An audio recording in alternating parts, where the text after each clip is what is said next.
Today's guest is Sealy Troh. Based in Los Angeles, Sealy has been making waves in his local scene with the likes of his latest release, Mallrad. Welcome, Sealy Troh. Hey, Hey, how's it welcome. going, guys? Nice Good, to be good, here. It's man. cool to meet you. Yeah, it's great to meet you too. We're excited to have you on. So we were talking a little bit about this, but you're in LA, right? Yeah. I'm based in Los Angeles, born and raised, just living California life. That's awesome. Born and raised then. That's fun. Does your family grow up in LA County or that sort of thing? Like, do you have a long line of LA descendants essentially, or did you guys kind of move? No, no, I'm actually a first gen. So my parents are from Oh, Barbados and they moved over here. So I'm the first one over here. nice, nice. That's awesome. That's awesome. So LA your whole life. Do you plan on moving outside of LA at any point, or does it do it for you? Honestly, I really do like LA. I do like to travel and visit other places, but LA is really where enjoyed the most, at least. That's awesome. That's awesome. So you do great music. We were actually listening to Mallrad just a little bit ago, and fantastic song, man. We really like it. Um, Tell us a little bit about how you got introduced to music and started writing yourself. Yeah, so when it comes to music, I kind of have an interesting background. I used to make flyers for rock bands in the Antelope Valley, just kind of like a suburb of Los Angeles. And that's bands from like classic punk bands to like the Addicts to bands to like Portugal the Man would come through back in the day before they were big, or Chiodos and all sorts of different bands. And as I was just exposed to more and more music from making the flyers, they would let me into all the shows for free. So I would just attend and get a I would just really absorb all the different kind of energy that there was from the different music scenes, and eventually I wanted to start making my own music. That's awesome, man. That's fantastic. So you got to see a ton of stuff then for free. Yeah, Oh yeah, man. definitely. Like a lot of like bands that were smaller that became like a little bit bigger and stuff, and it's really cool to see them and be able to like make their flyers for like a venue that we had back there. Yeah, no, that's awesome. So would you say that their sound influenced your writing? A little bit yes, a little bit no. I would say a lot of them were punk bands or hardcore bands. Some of them were more indie bands, but I would say uh, I feel like in the kind of like the rock scene of that time, like people were just really vulnerable, and I think you see a little bit of that kind of in the emo rap scene that you see today too. So I feel like those kind of elements did kind of infuse into like more of some of my like love songs and whatnot. But as far as stylistically, probably not, just because the vocals are pretty different. But I do see a little bit of those crossing over these days, though, too. That's awesome. That's awesome. So when you were developing these flyers for them, is that when you started writing lyrics, or did you start getting into beats and writing the music of it, or how did that go? So from the flyers, I ended up like trying out some rock bands, but I realized like rock bands are really hard to maintain just because it's like 5 to 6 people all trying to be on the same level and on the same page. And as those efforts kind of just didn't really work out, I leaned more towards writing like to beats and working with an engineer just because it was just me and the engineer or me in my room writing to beats. And I felt like I had a little bit more control of the process and the music I wanted to put out versus people maybe not practicing or not bringing anything to the song and then just showing up or not showing up. Yeah, yeah, that makes sense. So do you write all your own lyrics, or do you co-write ever with people? I do write the majority of my stuff, but I do also co-write. Like, say I'm working with a pianist or like a guitarist, and like they have a line or like, they have a melody or something. Like we might work together on a melody, or we might work together on a line, or maybe they come up with the hook, I come up with the verse. But for the most part, usually I'm part of the writing process, unless somebody sends something to me that they're just like, hey, sing this for me. Yeah. Have you noticed it's easy in LA to co-write with people? Are there plenty of people willing to collaborate? I think in LA, it's really easy to collaborate with people. It's maybe even too easy sometimes because you could end up collaborating with somebody who has no like direction, and it's not like art has to always have a direction, but like they just might not be as invested as you are or things like that, and you're like, oh, okay, they just kind of hit me up to hang out versus actually co-write or do something productive. Yeah, yeah. That makes it. How is it on the production end? Do you find a lot of people want to do their own careers as far as be kind of the face of their music, or do you find more people want to do behind the scenes in your area in LA? I see that it's a little bit of both. Some people choose their path, and I think some people get their path chosen for them just based off of the amount of music that they release and what people really gravitate towards. Sometimes you see artists just really blow up with their own song, but other times you see people like, hey, you send out a couple songs to like maybe an A&R you meet, and they're like, hey, do you mind if we have somebody else sing this or something? So it's, I feel like the path can get chosen for you, or if you're lucky, you get to chase your dream and be the artist or the producer that you want to be. Yeah, yeah. No, that's fantastic. Do you have a team of people that you prefer to work with? I guess prefer or work with the majority of the time.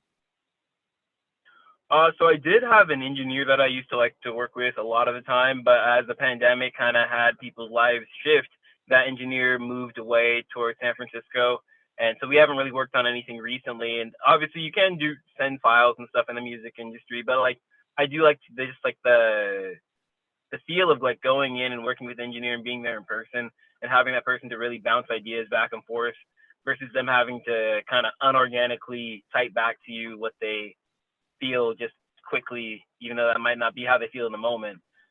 So right now I am working with another engineer that I found recently, and we've just been collaborating probably for about the last 6 to 8 months.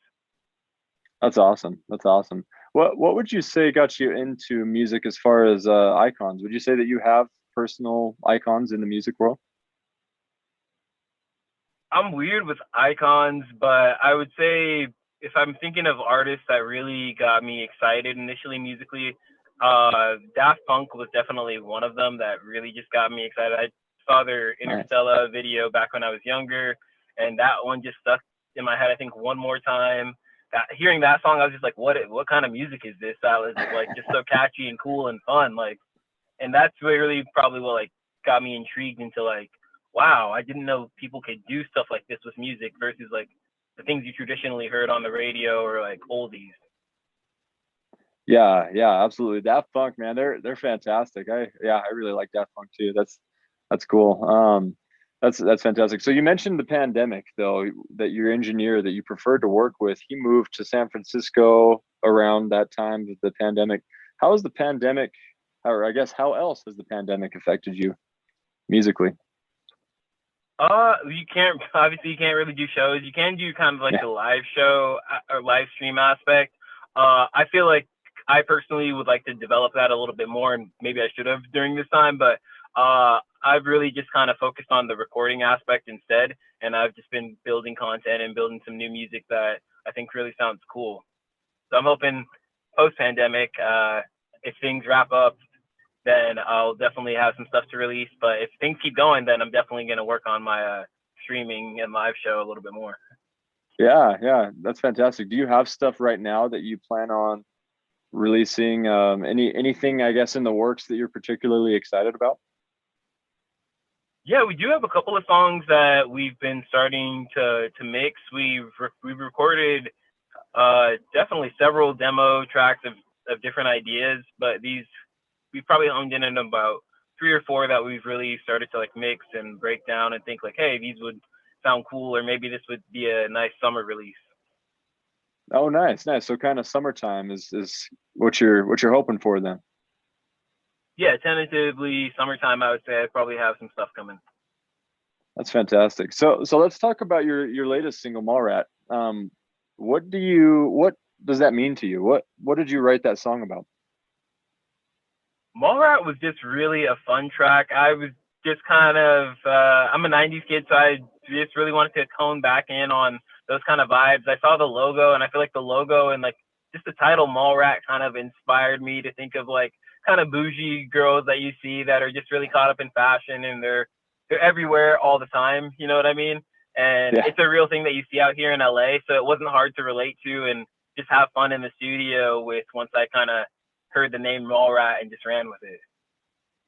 that's awesome. So you mentioned when you saw the cover, do you have a graphic design artist? Oh no, I meant the cover for the movie like Mallrat. Like I'd seen it previously, but just Oh, it yeah. caught my eye recently when I heard the beat too, and I was like, oh, this is. It just spoke to me to like write the song based off of that. That's awesome. That's fantastic. And I know a lot of artists don't have a favorite song that they've written, but there's always kind of that one that maybe tugs at you a little bit more. Out of the songs that you've written, what's one that's really, I'm maybe not the most meaningful to you, because how do you choose that? But that stands out to you, you know? I like Little Love a lot. I feel like that's one that I really enjoyed writing and working on, and I feel like my engineer that I was telling you about earlier, like when he played that beat, I was just like, oh, this is really cool, and I felt like the whole process of writing it and kind of collaborating with Son Scott, it was just really organic and fun, and felt like we could just work together and create this song that I think sounds really good. Yeah, yeah. That's what was the title of that one again? Little Love. Low Love. Oh man, I'll have to check it out. I don't know if I don't know if we heard that one. We heard a few of yours today, and really great sound, man. I love the sound, love the lyrics. It's fantastic. Love to check that out. You mentioned Cool. also that you played live previous to the pandemic. That it threw off live. Tell us a little bit about your live experience. So yes, I did play a lot of live shows around the LA area and a few shows out of state pre-pandemic. But as things kind of cracked down, I obviously slowed down playing shows. But I did play some shows with a live band and then some shows solo or with a DJ as well. So I like to always keep my shows really kind of engaging and make them an experience. So you usually catch a variation of a show, and if you saw me, you might not exactly see the same thing twice. So I feel like that would keep things cool for people. That's fantastic. Where do you play around LA? So I played at Los Globos, the former House of Blues, some festivals and parks and fairs in LA. That's fantastic. So are the scene or are the venues there bars, I guess? Are they mostly bars, or are they mostly music centered, or what's that like over there? I'd say you get a good mix of both. I'd say if you're going to a bar, you'd probably see a more intimate show, but if you're there's definitely big venues like the Novo and the Palladium and other venues like that out here in LA that people go to see bigger artists, or that even the iHeart Theater. You definitely see some big Oh artists yeah. there as well. Yeah, the iHeart Theater. That's right. That's right there. Yeah, that's awesome. So what are your plans once the pandemic lifts there? Are you hoping to get back into live music? And you mentioned, hopefully there's a summer release, a tentative summer release in the works. Are you planning on touring with anything, or? Yeah. Once the pandemic lifts, I definitely plan to release some music and get some good feedback from the people on how they're vibing to the music, and then I think that kind of like sets the stage for the next steps to kind of build out the song, whether it's either go in like a video format or go towards playing live shows and promoting it that way. That's awesome. So do you have a videographer that you really like, or do you try out different people or for music videos? So typically I do have a videographer that I've been working with now. They shot my last video for the song I mentioned earlier, Little Love, and they're the Steiner Bros. They kind of shoot more commercial style videos, but they also have started to shoot more music videos. And I think them having that eye and kind of bringing it into more of a movie format really makes the videos come out very crispy and cool and engaging. That's awesome. That's awesome. Well, so tell us a little bit about your goals then. So you mentioned, when again the hopeful summer release, and hopefully the pandemic can get off everybody's chest here soon. Right. But then hopefully you can play live again. And so what are some of your goals with music? What do you hope to achieve with it? Oh, with music, definitely. I feel like any artist wants to chart or at least win an award or something like that. So obviously, hearing your music in a venue or something is cool. Or playing like a sold out show is dope too. But you obviously just want to see your award do something record breaking. You know what I mean? So that would definitely be a goal of mine. And then I'm into songwriting as well and other aspects of the music industry. So I just really like to kind of just work through all the different facets of it. That's awesome. Yeah, definitely. A lot of that is the goal, for the awards for sure. But that's fantastic. I think you have a great sound, man. Honestly, I think that you have a good shot, and the work ethic is everything, and it seems like you got that too. So we're excited to see what you do. Um, Thanks. do you feel that music gives you connection to people in a way that um, is, I guess, unique? Yeah, I would definitely say that music does that. I would say that maybe music unveils a different side to my personality, or more, or pretty much any other artist personality. When artists say those vulnerable things that you're just like, oh man, I felt like that too, or you're like, hey, I know that person, but I've never seen them talk that way. But you hear it in a song, you're like, oh, they do feel things that I feel as well, or I didn't even know they were hurting, or I didn't know they were this happy. So I feel like music does kind of help peel back some layers. Yeah, absolutely. And have you had fans approach you that have related to something that you've said in one of your songs and just been like, oh man, that's cool that impacted them as well? Yeah, no, I've definitely had people tell me that, wait, how did you get in my head? Or I've had my engineer even be like, hey, man, I just kind of broke up with my girlfriend, and why did you write this song right now? Like what's going on? How did you know? So sometimes you don't know, and people connect to things that you don't even expect. Like you might write a lyric that might not be your favorite lyric in the song, but somebody's like, no, that one touched me. Like, and you're like, oh wow, I didn't know. Yeah, absolutely. Well, so let's go over real fast. So you said during the pandemic you had time to write, and if the pandemic keeps going, you'll be writing more and more. Um, One thing I like to ask musicians is what's advice you have for songwriters out there that maybe are just getting into it, or people trying to get into their scenes, especially at this time where the pandemic is hopefully ending, but still kind of in effect. I would say don't be afraid to try anything, or feel the pressure to make everything you try sound good right off the bat. Sometimes you just gotta hum things. Sometimes you use some nonsense words. Sometimes you write over a beat or a song that you don't even like just to get some ideas out and trigger something that you do like. So I feel like don't feel confined to being in a box and experiment with anything. Obviously, don't overstress yourself. If some people are reaching out to you and you don't feel like it's worth your time, don't feel the need to be compelled to work with everybody. But if you have some free time and you're able to collaborate, I don't think it hurts either.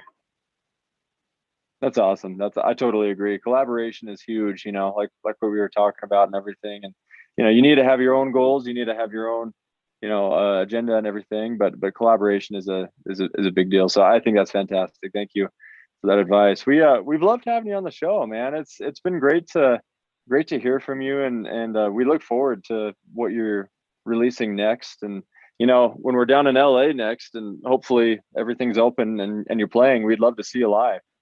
Sounds like fun. Yeah, that would be cool.